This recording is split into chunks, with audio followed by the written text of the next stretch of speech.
Bonjour à toutes et à tous et bienvenue dans cette nouvelle édition de Panel Hebdo.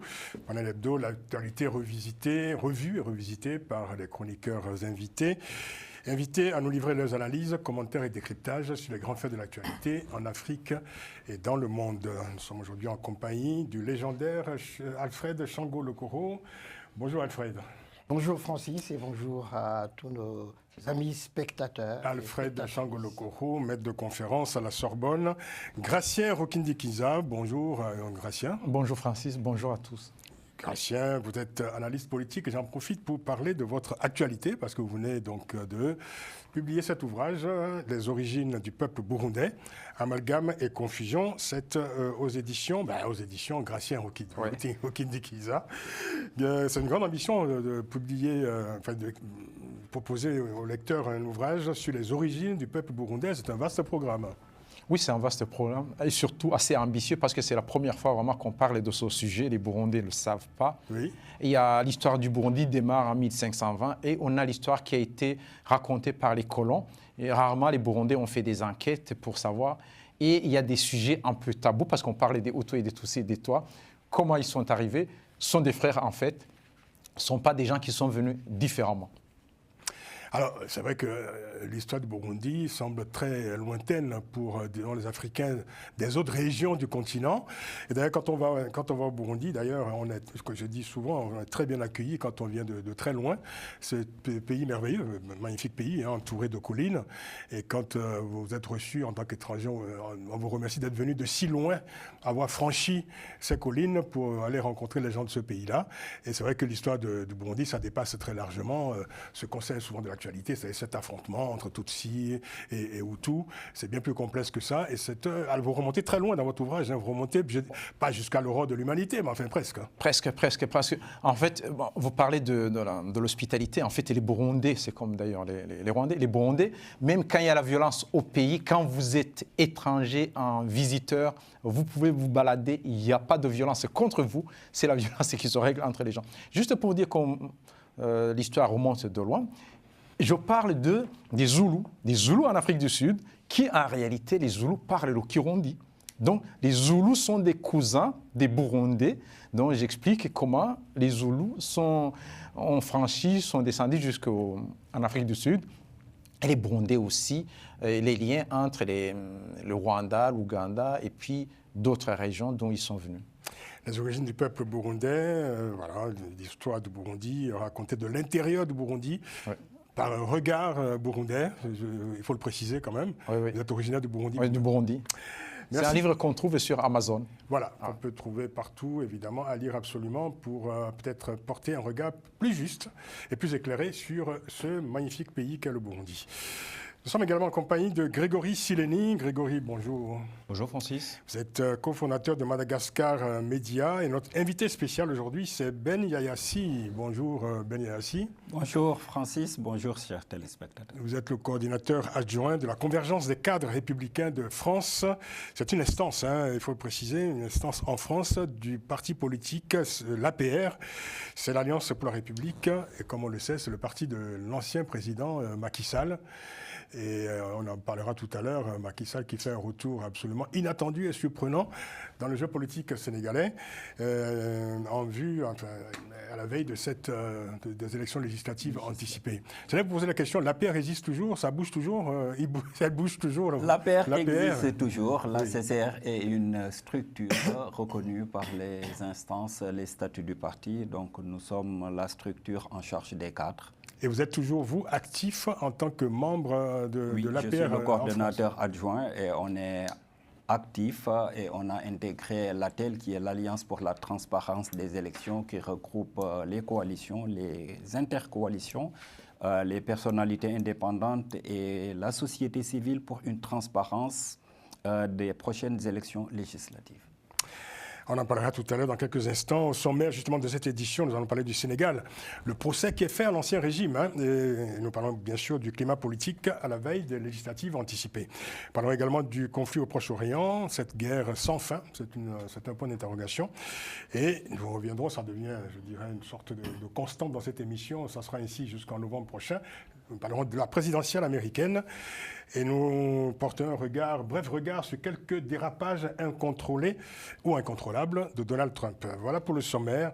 Tout de suite donc, le Sénégal, au cœur de l'actualité sénégalaise, un audit de la situation économique qui provoque des remous dans le pays à la veille des législatives anticipées du 17 novembre prochain. Audit diligenté par le nouveau pouvoir sénégalais et dont les conclusions ont été présentées la semaine dernière par le Premier ministre Ousmane Sonko, avec des commentaires plutôt accablants pour ses prédécesseurs. Alors, selon Ousmane Sonko, la gestion de l'ancien pouvoir est caractérisée, je cite, par une corruption généralisée, une politique d'endettement effrénée, l'absence de transparence, des détournements massifs de fonds, et j'en passe. Alors, évidemment, première question pour vous, Ben Yassi. Comment vous avez réagi à ces accusations qui sont quand même lourdes et massives? Oui, elles sont lourdes et massives, mais nous, de l'Alliance pour la République et de l'ancienne coalition Benno Bokk Yakaar, ça ne nous surprend pas. Parce qu'après l'euphorie suite au résultat de la présidentielle du 24 mars 2024 dernier, nous, on a constaté, et c'est très regrettable, qu'on a un président de la République qui se considère comme un intérimaire. Il l'a dit à la fin de l'état de grâce pendant son point de presse. Vous parlez du président de Diomaye Faye. Diomaye Faye. Et hélas, également, on a le Premier ministre le plus nul et le plus limité de l'histoire politique du Sénégal. Là, vous allez fort. Là, quand même. Ce que nous constatons par rapport à cet audit, en fait, initialement, il était question... Ils sont là depuis quelques semaines quand même. 6 mois quand même. Quelques mois alors.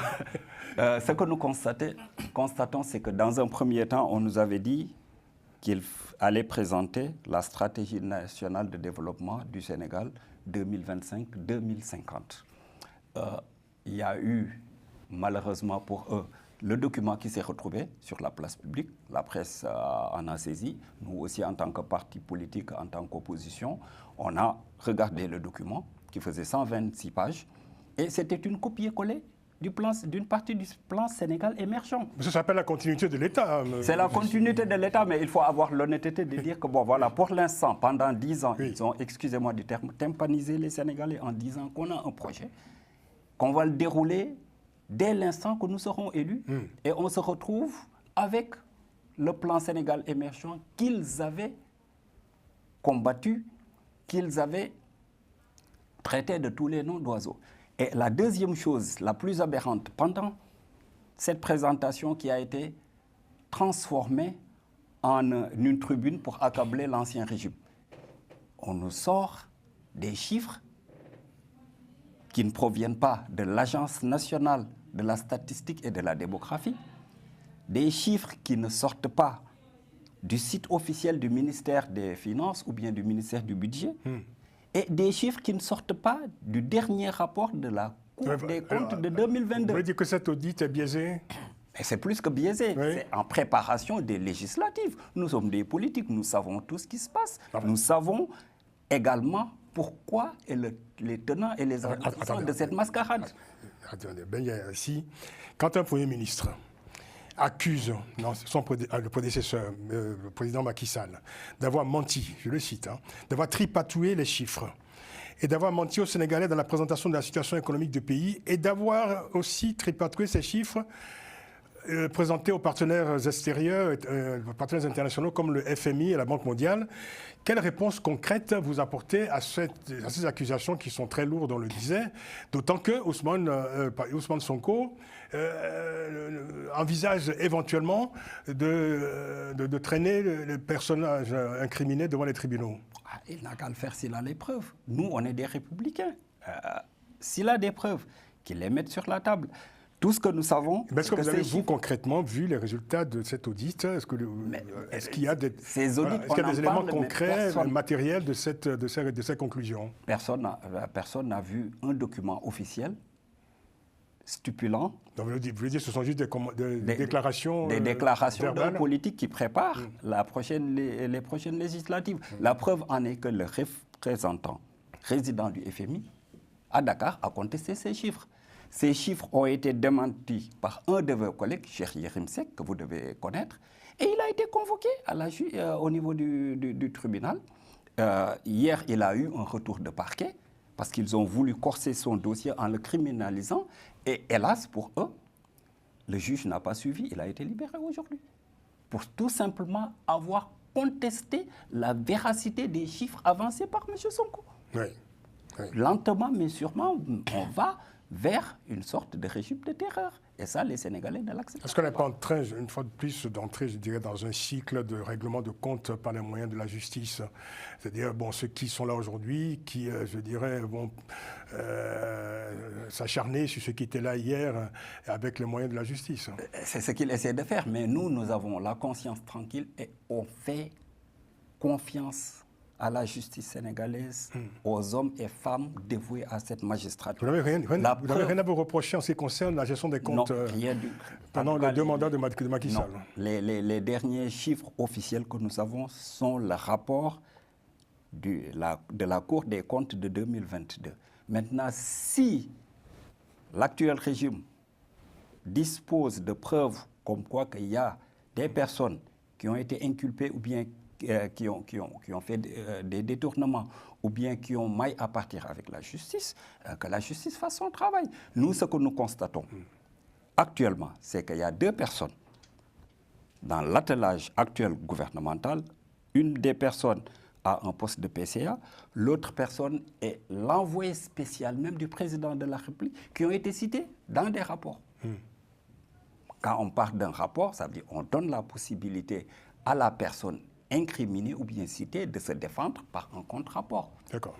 Et c'est le cas. Maintenant, vu que nous allons vers les législatives, c'est une sorte de règlement de compte qui est mis en branle pour essayer d'apeurer les gens. La preuve en est que l'ancien ministre des Sports, Lat Diop, qui a été le directeur général de la loterie nationale sénégalaise, est actuellement en prison sous juste un prétexte d'une dénonciation du responsable de XBet, donc des jeux en ligne, Dakar, qui lui aurait remis de l'argent. Et cette même personne dit avoir remis de l'argent à des responsables du PASTEF. Et ces gens vaquent à leur occupation sans être inquiétés. Pas plus tard qu'hier, en Conseil des ministres, un des responsables de PASTEF, le responsable communal de la ville de Kébémer, a été sorti de prison sous contrôle judiciaire et hier soir, en Conseil des ministres, il a été nommé PCA. Donc vous voulez dire, si je comprends bien, je vais laisser la parole au chroniqueur, vous voulez dire qu'en fait ce rapport, enfin cet audit a été énoncé opportunément comme une sorte d'arme fatale du pouvoir en place contre ses prédécesseurs. Et pour essayer également de rattraper le coup, parce qu'on s'est rendu compte que pendant 6 mois, après l'euphorie, les Sénégalais s'attendaient à une amélioration des conditions de vie. Et ce n'est pas le cas. Je veux juste vous donner 2-3 exemples. 6 mois, c'est peu, mais quand même par rapport... Là, il y a un retour, juste un retour des coupures de courant, alors qu'on ne les connaissait plus depuis 2011. Les sardinelles que nous utilisons dans le riz au poisson sénégalais très connu, l'unité, une sardinelle coûte maintenant 600 francs CFA. La provision électrique que les gens, parce qu'on nous impose de plus en plus, la Société nationale électrique, d'avoir ce qu'on appelle le système Woyofal pour économiser de l'énergie. On achète la quantité qu'on veut. Les 120 kilowatts qui permettaient d'électrifier ou bien d'avoir du courant pour une maison pendant une semaine est passé à 70 kilowatts. Le prix de 120 kilowatts ne fait que 70 kilowatts. Ça veut dire là où on avait une semaine pour électrifier avec tous les instruments qui y vont, donc la télé, la clim pendant l'hivernage, quand la période des chaleurs, est passé de une semaine à 5 jours. Le kilo de viande, les Sénégalais aiment bien manger, le kilo de viande est passé de 3 900 à 4 400 et sans raison valable. Et vous pensez qu'on peut imputer ça essentiellement au pouvoir en place, qui est un pouvoir quand même de l'alternance, qui vient de s'installer? Oui, mais qui a surtout un manque de visibilité et un manque de programme, parce que pendant 10 ans, je le répète encore, ils avaient tympanisé les Sénégalais pour dire qu'ils ont des solutions et que 10 jours après leur installation, ils allaient lancer ce projet, ce fameux projet dont on ne voit aucune trace. Et jusqu'à présent, ils sont incapables de citer un seul engagement qu'ils avaient préconisé. On va parler des législatives dans quelques instants, mais avant cela, on va faire un tour de table pour écouter les commentaires des chroniqueurs graciens. Ah oui, il va de soi que même à la cour, quelqu'un qui est accusé, il va dire qu'il n'est pas en tort, qu'il a raison. Bon, on a beau comprendre les arguments. Mais en réalité, moi, quand j'écoute la sortie, je lis la sortie médiatique, il y a deux points principaux. D'abord, il parle de la situation qu'ils ont trouvée de la dette, de la dette intérieure, du déficit budgétaire. Mais on peut parler de déficit budgétaire, c'est comptable, on le voit au niveau des chiffres dans les ministères. Mais il y a un point, moi, à sa place, je n'aurais pas du tout parlé de ça, c'est la dette extérieure. La dette d'un pays, quand on est un dirigeant, on sait bien ce qui s'est passé au Mozambique. Mozambique, ça a été révélé que la dette était cachée. Le pays a plongé, l'économie a plongé complètement. Si on parle de la dette qui a été trafiquée, on a caché les informations, ça veut dire que la cote du pays baisse. Et en même temps, c'est-à-dire qu'on peut manquer de financeurs. Donc c'est vraiment quelque chose, c'est un sujet presque tabou. C'est comme, moi je considère la dette comme un sujet militaire. On ne parle pas des sujets militaires au niveau d'un pays. Et le deuxième point, c'est le pouvoir corrompu. Mais ça, c'est une conclusion après les enquêtes de la justice. C'est-à-dire que le pouvoir n'est jamais corrompu. Ce sont les individus qui sont corrompus. Qui est corrompu? Telle personne. Il y a des dossiers qui ont été montés. Parce que si on annonce que le pouvoir est corrompu, qu'en fin de compte, on trouve personne qui est corrompu, on trouve personne qui a volé, là, c'est la crédibilité de soi qui est mise en jeu. Vous voulez dire que le Premier ministre Ousmane Sonko s'érige en procureur, quelque peu amateur d'ailleurs, à vous écouter. Oui, je dirais, sur ce point. Alfred.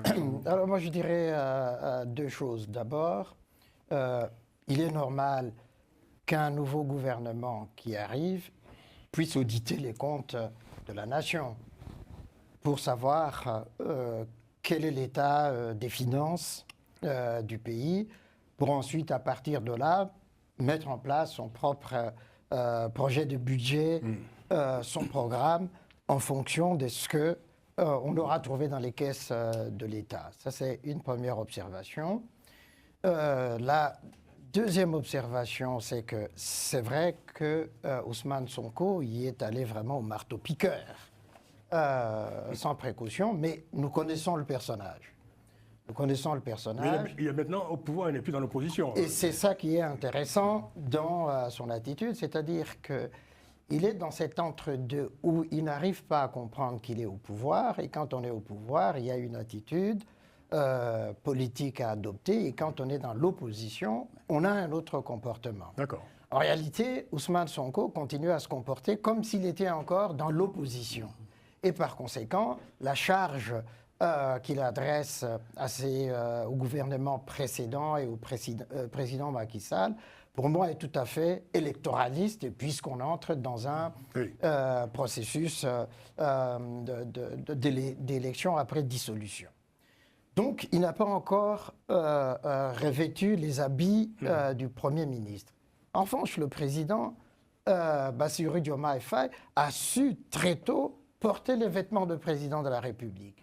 Il essaie de se mettre dans toutes les circonstances. Moi, je l'observe à l'intérieur ou à l'extérieur, quand il voyage, quand il intervient, il met de la hauteur, et ce qui fait qu'il est plus crédible qu'un certain nombre de vieux chefs d'État africains qui sont là depuis il y a de nombreuses années.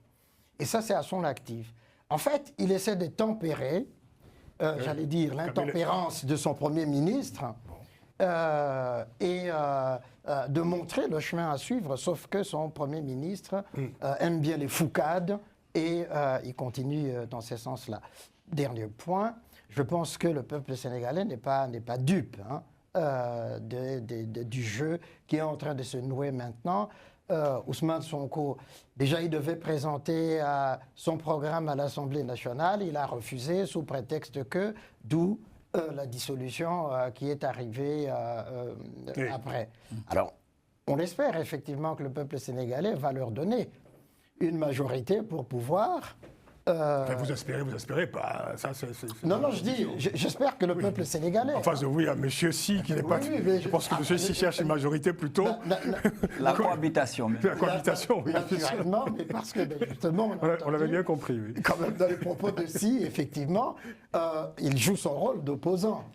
Et donc, le propos qu'il tient, qui relève évidemment de la charge, de la critique contre les adversaires qui sont au pouvoir, est tout à fait compréhensible. C'est légitime. Absolument, absolument. Grégory, un mot, rapidement. Ce ne sont pas des législatives au Sénégal, c'est quand même un événement majeur. Oui, il y a beaucoup de choses qui ont été dites. Pour moi, on est face à un régime qui se cherche, concrètement. Donc c'est très... je pense que notre invité a fait forcément des jugements hâtifs, mais c'est les jeux politiques. Je pense que le duo, parce qu'on parle vraiment de binôme là, entre Bassirou Diomaye Faye et Ousmane Sonko, il y a de fortes attentes. Il ne faut pas oublier qu'ils ont recueilli 54% avec une victoire dès le premier tour, ce qui est quand même un message très fort. Et la volonté du peuple sénégalais d'avoir cette alternance au niveau du Sénégal. Pour autant, je pense que, comme ça a été dit, c'est tout à fait normal qu'il y ait un audit, Alfred le disait à juste titre. Pour autant, on peut s'étonner du timing et de la temporalité et à quel moment ça intervient. Ça intervient à quelques mois des législatives. Donc, à quelques semaines. À quelques semaines même, vous avez raison de le préciser. Donc on peut s'étonner du timing.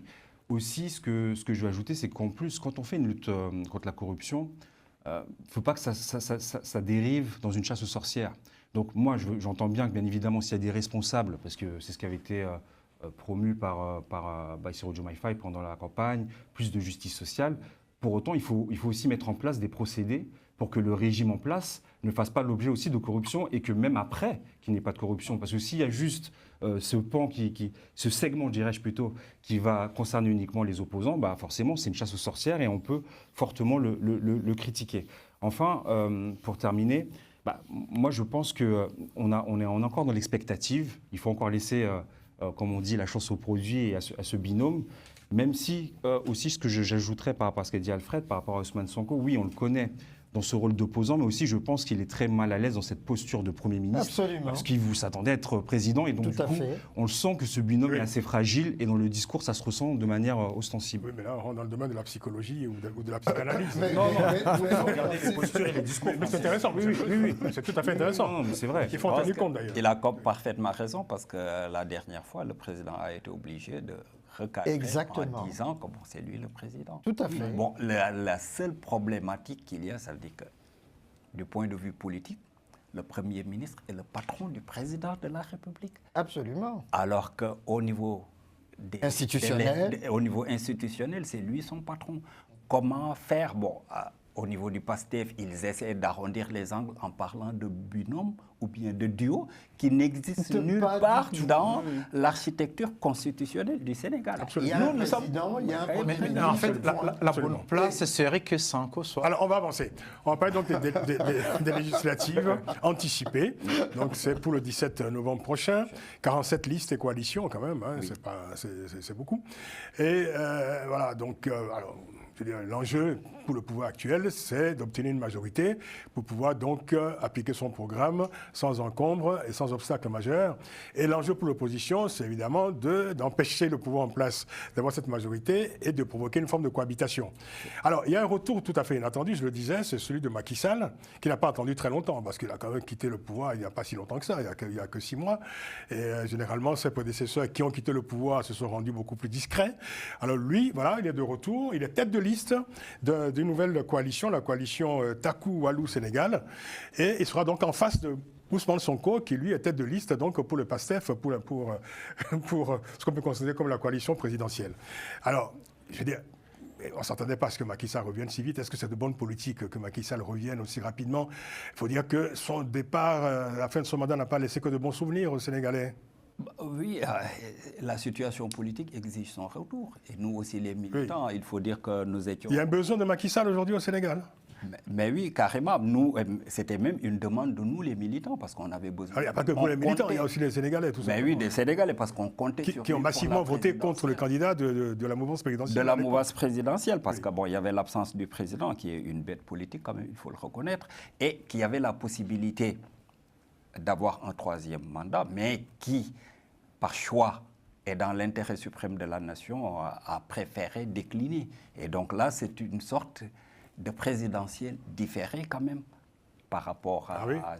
parce que la situation l'exige. C'est un match retour. C'est un match retour qui va se carrément, c'est le match de la revanche. Et le but du jeu, c'est d'avoir une cohabitation. Parce que nous, ce que c'est législatif de la revanche. Non, ce n'est pas une revanche, c'est une nécessité. On veut... Parce que nous, ce que nous... Est-ce que Macky Sall peut être utile à son pays aujourd'hui, après avoir gouverné voilà, vous savez, nous, ce qu'on... Deux mandats, moi, ce que je constate... Ministre, plusieurs fois ministre. Moi, ce que je constate, ce n'est plus le militant qui parle, parce que de ma formation, je suis politologue de formation. Moi, je pense que, et c'est ce que j'ai constaté, et c'est pourquoi même j'étais de ceux à l'intérieur de l'APR et de la coalition Benno Bokk Yakaar qui étaient pour que le président Macky Sall se représente. Parce qu'il était arrivé... Ah, vous étiez pour qu'il se représente? Oui, parce qu'il pour un troisième mandat? Oui, pour un troisième mandat. Ah, d'accord. Parce que tout simplement... Vous faisiez partie des incendiaires, alors Bon, incendiaires, non, mais des réalistes. Parce que tout simplement, il quittait le pouvoir au moment où il était au sommet de son art. Il était une sommité internationale, il était... Il avait fait 2 mandats, je veux dire... Il était écouté, il avait cette aura qui lui permettait d'intervenir. Vous allez provoquer de nouvelles querelles, là, si vous parlez. Alors, non, mais... On pensait ça va solder cette querelle, mais là, vous êtes en train de raviver. C'est vrai que le retour de Macky Sall est assez surprenant. Moi, quand je l'ai entendu, je me suis pincé l'oreille pour me dire, mais est-ce que j'ai bien entendu? Et puis, effectivement, il a été sollicité parce que la coalition APR et les autres ont besoin d'un poids lourd. Et comme ils représentent ce poids lourd, ils pensent effectivement, logiquement, naturellement, que face à Sonko, il faut quelqu'un de sa trempe pour pouvoir, au moins qu'on arrive à la cohabitation. Donc, c'est pour ça. Oui. On aurait pu dire, effectivement, s'il n'y avait pas eu de dissolution, parce que c'est ça... elle était inéluctable. Non, pas nécessairement. Non, si Ousmane Sonko ne s'était pas entêté, s'il avait accepté de présenter sa déclaration de politique générale. Et l'opposition... Oui. Pour qu'elle soit rejetée? Non. Vous pensez qu'on aurait eu une cohabitation apaisée? Oui, l'opposition a été dans l'esprit de conciliation. Bon. On a vu qu'il y a eu des tractations pour dire, on va l'écouter et puis on verra. S'il y a des choses qui conviennent, on soutiendra, sinon, on s'opposera. Oui. Et au fond, Sonko n'était pas prêt. En réalité, c'est ça. Il n'était pas prêt dans sa déclaration de politique générale. Il n'était pas prêt. C'est pourquoi... vous écoutez, vous parlez d'un dirigeant stagiaire. Il l'est absolument. Les stagiaires, moi je les appelle les stagiaires, c'est d'où cette mascarade qu'on a eue. Il l'est absolument. Non, le président Bassirou Diomaye Faye, il a tout de suite porté le vêtement de président de la République. Oui. Et d'ailleurs, sa modération... Alors, revenons aux législatives, s'il vous plaît. Voilà. Parce que ce serait intéressant quand même de voir les rapports de force aujourd'hui sur la scène politique. Alors, évidemment, il y a Macky Sall qui sera à la tête de cette coalition, et donc Taku Walou Sénégal. Et, alors, ce qui est intéressant, c'est que celui qui a été le candidat de Macky Sall, Amadou Ba, l'ancien Premier ministre, a sa propre coalition. Mais n'est pas dans la coalition dont Macky Sall est la tête de liste. Comme si, en fait, il y avait finalement une sorte de rupture entre celui qui fut le candidat de Macky Sall à la présidentielle et Macky Sall lui-même. Bon, on est en politique, tout est possible. Peut-être qu'il s'est dit, les 34% qu'il a récoltés pendant cette présidentielle lui permettent d'être le chef, parce que le mot a été avancé, après la présidentielle, qu'il était de facto le chef de l'opposition. Exact. Maintenant, ces législatives vont soit infirmer ou confirmer cette stature que ses partisans lui ont de facto attribuée. Mais n'oublions pas également qu'il est de notre famille politique et qu'au-delà de la coalition, il est possible, au sortir des législatives, d'avoir une intercoalition qui va peser au niveau du Parlement. Oui. Exactement, puisque, de toute façon, c'est quand même assez intéressant. Oui. Moi, je trouve ça fascinant, la manière dont les politiciens sénégalais arrivent à créer ces combinaisons, à s'entendre, à se diviser et puis à se retrouver le moment venu. L'APR est issue du PDS. Et donc, il y a un certain nombre de figures qui se retrouvent dans cette coalition. Cette coalition, le PDS, qui avait soutenu, malgré lui, Ousmane Sonko, à la dernière minute, et Bassirou Diomaye Faye. Aujourd'hui, il revient justement dans l'opposition pour dire nous créons cette grande coalition pour pouvoir peser. Et en réalité, mais tous ces opposants, c'est véritablement le but de ces coalitions, c'est de dire plus nous serons nombreux, mieux ça sera pour équilibrer le pouvoir du PASTEF. Et provoquer de toute façon une cohabitation. Ou cohabitation. Oui, En tout cas, c'est notre objectif. Il y a un enjeu crucial. cohabitation. Il y a un enjeu crucial, je pense, au Sénégal, parce qu'avec ces rapports de force, on était quand même sur un antagonisme idéologique. Il y avait Macky Sall qui promeut une politique d'offre qui favorise les investissements avec les infrastructures. Ce que disait le PASTEF via Bassirou Diomaye Faye, c'est qu'il faut qu'il y ait davantage une politique de redistribution et qu'on ne s'attelle pas uniquement au projet d'infrastructure. Et c'est là qu'était polarisée toute l'attente du peuple sénégalais. Donc je pense, c'est vrai que, quand Alfred disait « j'espère », c'est que c'est vrai que si jamais ce projet était mort-né, on ne verrait pas du coup ce que ça donnerait, même si on peut critiquer un petit peu les 5 mois, on ne pourrait pas voir du coup la perception vraiment de cette politique qui devait être totalement différente. C'est pour ça qu'on définissait la rupture, c'était ça le mot de campagne. Oui, voilà. Sauf qu'actuellement, ce qu'on a constaté, cette soi-disant rupture est en train de donner des fleurs d'une dictature rampante. Depuis qu'ils sont au pouvoir... Là, tu y vas fort, hein. On est passé... Non, c'est des chiffres qui parlent, hein, je n'invente rien du tout. Là, on est, hormis les dernières nominations d'hier en Conseil des ministres, on est à 200 nominations de PDG, de DG et de PCA issus des rangs du PASTEF. Donc c'est Cela ne signifie pas la dictature. Oui, non, ça ne signifie pas. Ça ne fait pas de dictature. Même dans les pays comme la France, quand il arrive au pouvoir. Mais cette justice sociale, ça ne fait pas une dictature politique. Cette justice sociale qui a été avancée, on nous avait vendu également un appel à candidature pour les postes les plus élevés dans l'administration. Ce n'est pas le cas. On se retrouve avec 67 ministres répartis entre la présidence et la primature. Ce que nous, on faisait avec 67. Et à 6 mois seulement. Elle est où cette justice sociale? Elle est où on comprend bien que c'est ce discours donc, que l'opposition va tenir aux électeurs pour le 17 novembre prochain. Pointer du doigt ces en quelques mots, Ben Yassi, de quels atouts dispose réellement aujourd'hui l'opposition, ou disposent les oppositions, parce que l'opposition est plurielle au Sénégal, pour emporter, je dirais, le pari de la cohabitation? Il y a 2 atouts principaux. Oui. Le premier atout, c'est les reniements qui ont été constatés depuis 6 mois. Et le plus grave, c'est le reniement de la parole présidentielle. On pousse le président à sortir un décret pour convoquer l'Assemblée nationale. Et dans ce décret, il y a un projet de loi qui concerne le ministère de la Justice. Il y a la déclaration de politique générale du Premier ministre qui est fixée au 13 septembre. Le 12, il y a un décret présidentiel qui dissout cette Assemblée nationale qui a été convoquée. Nous assistons à quoi? Que c'est Ousmane Sonko qui dirige le pays. Parce que tout ce qu'il avait dit dans ses différentes sorties, il n'y aura pas de déclaration politique générale, on l'a vu.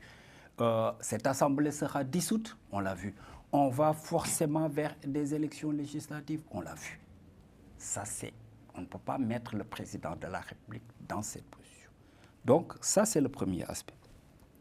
Le deuxième aspect, on veut montrer aux Sénégalais que ce projet qui a été vendu pendant 10 ans, tout le monde parlait, même les bébés vous disaient projet, on attend le projet, on attend le projet. Ce projet, on s'est rendu compte qu'il n'existe nulle part, c'est une arnaque politique. C'est une arnaque politique. Et donc, les Sénégalais sont déçus et nous, on leur montrera, on leur dira, voilà, Ces gens, ils vous ont vendu une certaine utopie. Vous ne voyez rien du tout. Au moins, accordez-nous votre confiance, donnez-nous la majorité au niveau du Parlement, ce qui fera qu'il y aura une sorte de contrebalance par rapport aux jeux politiques. Parce qu'on ne va pas les laisser dérouler alors qu'il n'y a rien derrière. Je pense Vous reviendrez après les législatives, après le 17 novembre prochain, on fera le point, hein, évidemment. Effectivement, avec plaisir. Je pense qu'on ne peut pas juger vraiment les gens qui Bien sont sûr. au pouvoir. Quand on a tenu 2 mandats, et bon, avec le bilan, parce qu'on laisse, et les gens qui sont au pouvoir à quelques mois, ils n'ont même pas de majorité au Parlement, ils ne peuvent même pas passer une loi. On ne peut pas les juger vraiment pour dire qu'ils n'ont rien fait, qu'ils ont fait la dictature. Et en même temps, stratégiquement, ils étaient obligés de dissoudre. Ils ne pouvaient pas être... Bien sûr. Le Premier ministre ne pouvait pas avoir une motion de censure. Il était obligé, c'était normal. Il ne pouvait pas attendre. S'il attendait 2 ans, 3 ans, il ne pourrait même pas gagner il n'aurait pas les chances de gagner les élections. Et en même temps, ce que vous dites à propos du Premier ministre, en fait, c'est le Premier ministre qui est responsable devant le Parlement. Donc, c'est lui qui annonce des choses. Mais en même temps, ça ne veut pas dire qu'il a décidé seul. Le président, il est là. Il y a un partage de pouvoir, de responsabilité, de ce qu'on va dire. Le président, comme Alfred l'a dit, il prend de la hauteur parce qu'il n'est pas président. Il peut rester, même si au niveau législatif, l'opposition gagne. Le président est resté président. Je pense que Macky Sall ne veut pas être son Premier ministre. On verra bien. Il y a suffisamment de personnes qui seront à la hauteur. Ça veut dire nous prenons juste Ousmane Sonko au mot parce qu'il y a 2 ans, en 2022, à la veille des législatives, il disait aux Sénégalais, il ne faut pas accorder la majorité absolue au camp du président. Nous aussi, on demandera aux Sénégalais de ne pas accorder la majorité absolue à l'actuel camp. Alors, on va conclure sur ce sujet. Merci beaucoup d'être venu, Ben et Hassib, pour apporter votre parole, vos éclairages en tout cas sur la situation politique au Sénégal. On va y revenir certainement au cours des prochaines semaines. Et vous êtes déjà invité pour Avec faire plaisir. le point, évidemment, après ces législatives anticipées du 17 novembre prochain.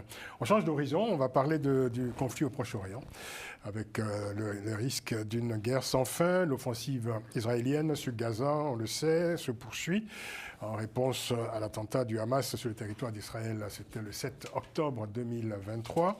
Et un nouveau front de conflit a été réactivé avec les attaques israéliennes contre le Hezbollah au Liban, qui ont notamment entraîné la mort de Hassan Nasrallah, le chef du Hezbollah soutenu par l'Iran.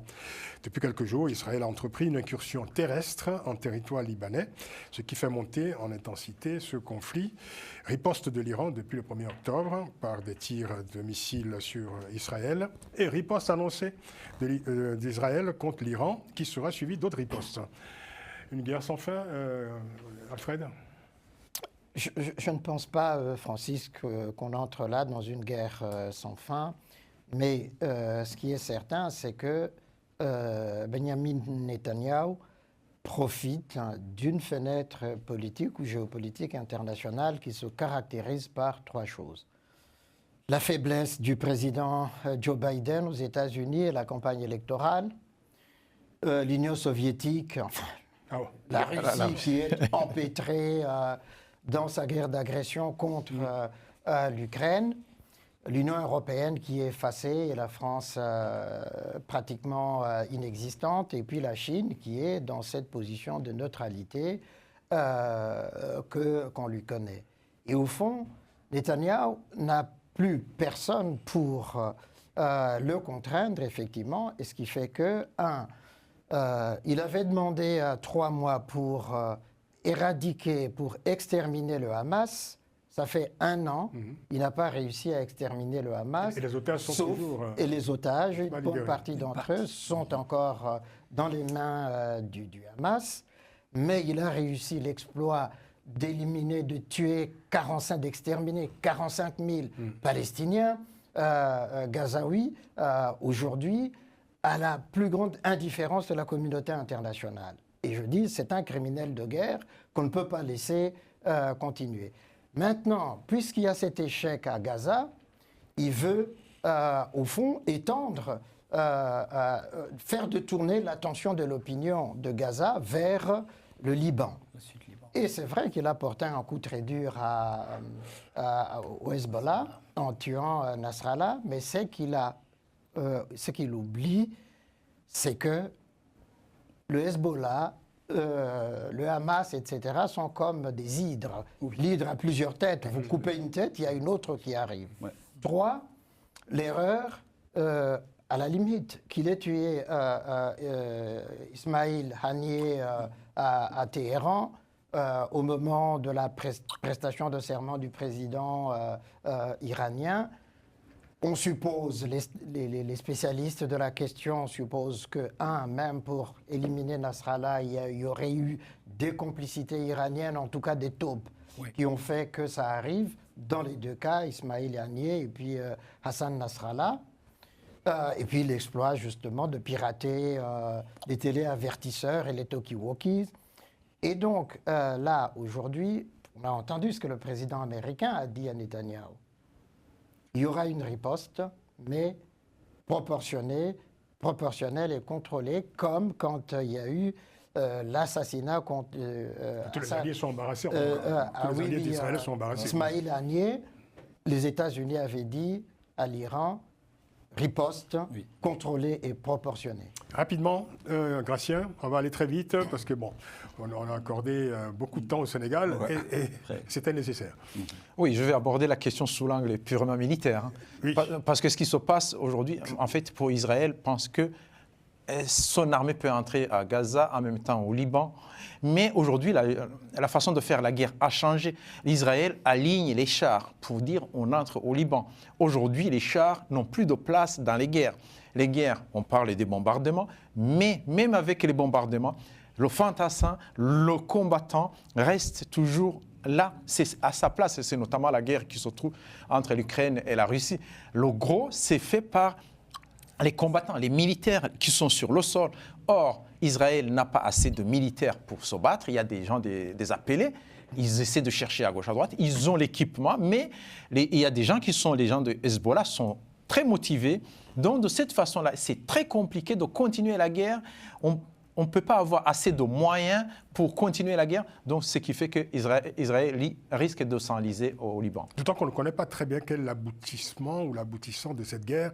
On ne sait pas à quel moment on pourrait considérer qu'Israël a atteint les buts de guerre, en fait, qu'il s'est assigné. Et cela vaut évidemment pour ses adversaires également. Oui. Grégory. Moi, je prendrais un autre prisme, celui de la géopolitique. Donc, ce que l'on voit là actuellement, ce n'est pas étonnant. Il y a un arc de résistance qui est appelé comme ça, qui est fait entre le Hezbollah, le Hamas et l'Iran. Et aujourd'hui, dans cette frappe, c'était obligé qu'il allait avoir des dommages collatéraux et que c'était la suite de cette politique belliqueuse qui est en réaction à ce qui s'est passé le 7 octobre. Et c'est normal que du coup, on se retrouve avec tous ces protagonistes, sachant que on entend ici et là qu'il y a une escalade potentielle et on est inquiet de ce qui peut se passer dans la région, mais il n'y a pas une position monolithique par rapport à ce qui se passe. Ça, il faut bien le prendre en considération, parce que les pays, que ce soit l'Arabie Saoudite ou les Émirats Arabes Unis, ils ont des positions qui sont plutôt attentistes par rapport à ce qui se passe. Et donc, on a vraiment d'un côté donc Israël et les alliés, et de l'autre côté, comme je l'expliquais tout à l'heure, le Hezbollah, le Hamas et l'Iran derrière, qui bien sûr avec ses proxys.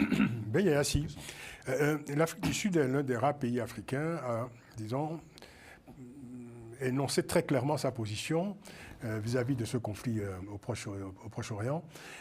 Selon vous, quel est le positionnement général des pays africains vis-à-vis de ce conflit ? C'est vrai que depuis quelques années, on a vu une diplomatie très offensive de l'État d'Israël en direction de l'Afrique, surtout en Afrique de l'Ouest, où ça fait que beaucoup d'États ont reconnu l'État d'Israël. Cependant, il y a des États comme le Sénégal qui ont toujours soutenu le peuple palestinien à travers le comité Al-Quds depuis 1973.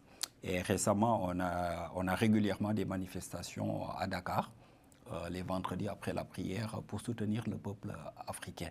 C'est vrai palestinien, pardon. C'est vrai que c'est très timoré par rapport à la position sud-africaine qui a initié même un certain nombre d'initiative, excusez-moi du terme, au niveau des instances internationales. Et je pense que l'Afrique aurait pu jouer un rôle beaucoup plus important, beaucoup plus accru, surtout que c'est un terrain de déploiement de l'État d'Israël. Et si on parvenait à faire bloc, je pense qu'on aurait pu jouer un rôle beaucoup plus important pour essayer de peser dans un arrêt ou bien une limitation de l'extermination, moi je vais être très fort, de l'extermination du peuple palestinien. Parce que quand on a 45 000 morts rien que dans l'enclave de Gaza, quand des hôpitaux sont bombardés, quand des écoles sont bombardées, ce n'est plus un combat, ce n'est plus une opération pour sauver des otages, c'est l'extermination d'un peuple qui est en jeu. Et c'est de la part de Netanyahou, ça se comprend, c'est pour régler des questions domestiques. Surtout que lui, à la prochaine élection, s'il n'est plus au pouvoir, il y a des suites judiciaires qui l'attendent. Ah, mais... Merci beaucoup. On va aller très vite. Je sais que vous avez beaucoup de choses à dire sur ce sujet. J'en suis désolé, mais vraiment, effectivement, on a beaucoup. Moi, j'avais des questions aussi bouleuses auxquelles je renonce pour les besoins de l'horloge qui impose sa dictature. Mais bon, voilà, on va parler des États-Unis rapidement. On va parler de la présidentielle américaine très vite, avec des dérapages incontrôlables de Donald Trump. Alors, parmi les dernières sorties de Donald Trump, ce sont ces propos de Donald Trump qui traite carrément sa rivale d'handicapé mental. Je cite Donald Trump: « Le corrompu Joe Biden est devenu mentalement déficient, mais la menteuse Kamala Harris, honnêtement, je crois qu'elle est née comme ça. » Alors, je peux vous citer évidemment tout ça. Même dans son propre camp, dans le camp républicain, Donald Trump provoque de plus en plus d'embarras et un certain nombre de républicains se démarquent de ce positionnement qu'il a choisi, auquel il se cantonne, c'est-à-dire celui des attaques personnelles. C'est à se demander finalement si l'ancien président a d'autres arguments, à part ces petites querelles personnelles. Alors, autre actualité, le New York Times, un journal prestigieux, et presque une institution aux États-Unis, a clairement annoncé son soutien à Kamala Harris, considérant que Trump est devenu inapte à diriger désormais ce pays. Votre semaine américaine, Alfred, rapidement. Rapidement, Trump fait du Trump. Il a voulu ripolliner sa face à un certain moment, mais chasser le naturel, il revient au galop.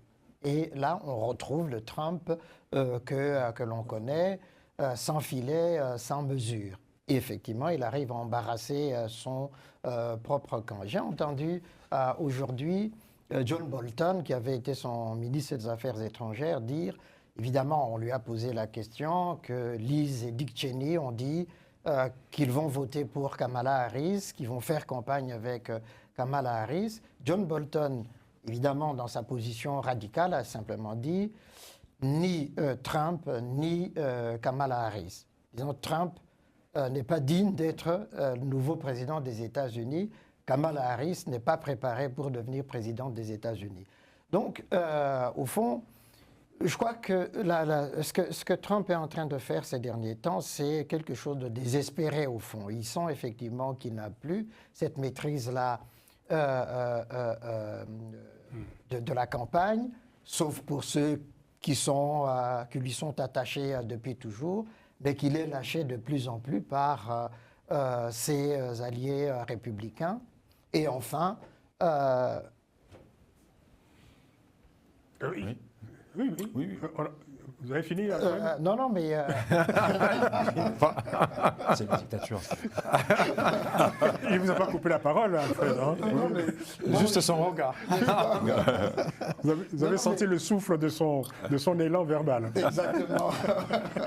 Non, mais c'était juste pour dire que, finalement, Donald Trump, à part ceux qui lui sont attachés depuis toujours, il est en panique. Et quand il est en panique, évidemment, d'ailleurs, il y a là un juge qui vient de publier des documents qui le compromettent pour le 6 janvier 2021.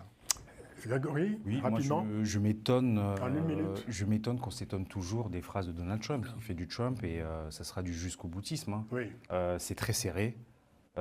Et puis donc pour Donald Trump, le mindset c'est simple. Hein. Tous les coups sont permis. Donc, Oui. donc, jusqu'à Panel Hebdo, on en parle encore aujourd'hui Oui. et on en parlera jusqu'à la fin, jusqu'au dénouement. Mais malheureusement, ça fait beaucoup de mal à la politique. Bah, ça, Tout oui, à fait. on l'a déjà dit sur le plateau. Ça, c'est sûr. Beaucoup de Ça mal à n'honore la pas les États-Unis, ça c'est sûr. Voilà. Ça ne fait pas honneur à la politique. Oui, justement, Gracia. en fait, c'est notre regard, c'est la façon de regarder. Ce qui se passe, justement, il n'a pas changé, le président Trump. Trump, il n'a pas changé. Et en principe, ce qui nous étonne, nous, c'est qu'il n'est pas écarté pratiquement. Les sondages ne le mettent pas KO déjà. C'est-à-dire qu'il est encore là. Il a les chances d'être président, malgré ce qu'il dit. Les gens qui sont en train de quitter son camp, en réalité, ce sont, je dirais, des intellectuels, des gens mais qui ne représentent pas vraiment la masse des gens qui votent pour lui. Ce qui fait que, comme je l'ai dit la dernière fois, nous d'ici, on a du mal à comprendre le public et les lecteurs américains qui est capable de déjouer ce que nous pensons. Et en plus... Et ça, vous pouvez trouver ça dans tous les pays du monde. Hein. Oui, oui. En plus, c'est qu'en réalité... Il y a un électorat pour ce discours Les populiste. États-unis sont quand même beaucoup plus divisés, c'est ça qui est frappant. Ouais, ouais. Par rapport même quand la cartographie. Il y a une fracture aujourd'hui. Il y a une fracture qui est vraiment. Et dans l'histoire, on sait bien qu'il y a des candidats qui sont venus, qui ont insulté les autres concurrents, mais qui ont gagné les élections. En fin de compte, il y a beaucoup de gens qui ont été élus, mais qui sont devenus ce qu'ils sont devenus alors qu'ils avaient été élus. Mais moi, je dirais... Alors, ce sera la conclusion oui, donc, de l'émission. Par rapport à Trump, on connaît sa doctrine. Peu importe qu'on dise vrai ou faux, l'essentiel d'insister et ça passera. Et alors que chez nous, il y a un proverbe qui dit « Vous avez beau jeter un arbre dans la mare, il ne deviendra jamais crocodile. » Oui, mais Donald Trump, c'est l'incarnation de la nouvelle vague des vérités alternatives. Tout à fait. Et des fake news. Tout à fait. Merci beaucoup. Merci à tous. Alfred de Sangolokoko, maître de conférence à la Sorbonne. Gracien Rukinikiza, analyste politique. Grégory Sileni, cofondateur de Madagascar Média. On dira quelques mots sur Madagascar Média prochainement. Avec plaisir, Francis. Visite ici. Et puis, merci, Ben Yayassi, d'être venu. Vous êtes coordinateur adjoint de la Convergence des cadres républicains de France, qui, il faut le rappeler, est une représentation en France, en tout cas une instance de l'APL, l'Alliance pour la République, le parti de l'ancien président Macky Sall au Sénégal. Et vous êtes donc déjà invité pour commenter avec nous les élections législatives anticipées qui auront lieu au Sénégal le 17 novembre prochain. Merci d'être venu en tout cas, merci beaucoup. Merci à toute l'équipe technique de Global Africa Télésud. Rendez-vous la semaine prochaine pour une nouvelle édition de Panel Hebdo. Restez à l'écoute, continuez à regarder. Télésud, Global Africa, prenez grand soin de vous. À la semaine prochaine. À très vite.